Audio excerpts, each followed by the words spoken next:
ఒక లిల్లీపుట్ నాయకుడు నల్గొండలో బీఆర్ఎస్ పార్టీని నాశనం చేసిన ఒక లిల్లీపుట్ నాయకుడు ఆమెవరు ఈమెవరు అని మా గురించి మాట్లాడుతూ ఉన్నారంటే మరి ఆయనకు ప్రోత్సాహం ఇస్తున్నది ఎవరో కూడా ప్రజలు ఆలోచించుకోవాలి. ఇవాళ నల్గొండ జిల్లాలో ఒక సీటు కూడా రాలే.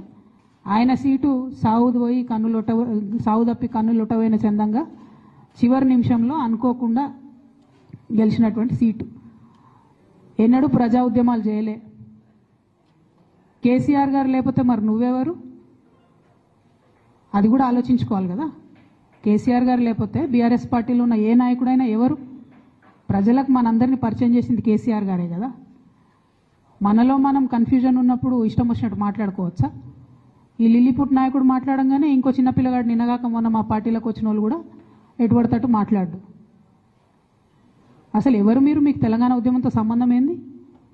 బీఆర్ఎస్ అధికారంలోకి వచ్చినాక బీఆర్ఎస్లోకి వచ్చి పదవులు పొంది ఉల్టా నా మీదనే మాట్లాడతారా మీరు? మేము ఉద్యమం చేసిందే మీ మీద కదా. చిన్న పిల్లగానిలా ఉండు బాబు. నువ్వు పెద్దవాళ్ళ విషయాల్లో తలదూర్చకు, తెలియని విషయాల్లో అసలే తలదూర్చకు. నీ వెనకాల చాలామంది ఉన్నారు అని అనుకుంటున్నావేమో. వాళ్ళ సంగతి కూడా ప్రజలకు వస్తుంది, తెలుస్తుంది. ఎప్పుడో ఒకసారి అన్నీ బయటపడతాయి. ఒక ఆవేదనతో చెప్తున్నా, నేను ఉట్టిగా చెప్తలేను. రాజకీయం చేయొచ్చు కానీ ఇంత నీచంగా ఒక ఇంటి ఆడబిడ్డ మీద ఇటువంటి మాటలు మీరే అనిపించి స్పందించకుండా ఉంటారా? తెలంగాణ ప్రజలు ఊరుకోరు, నేను చెప్తున్నా.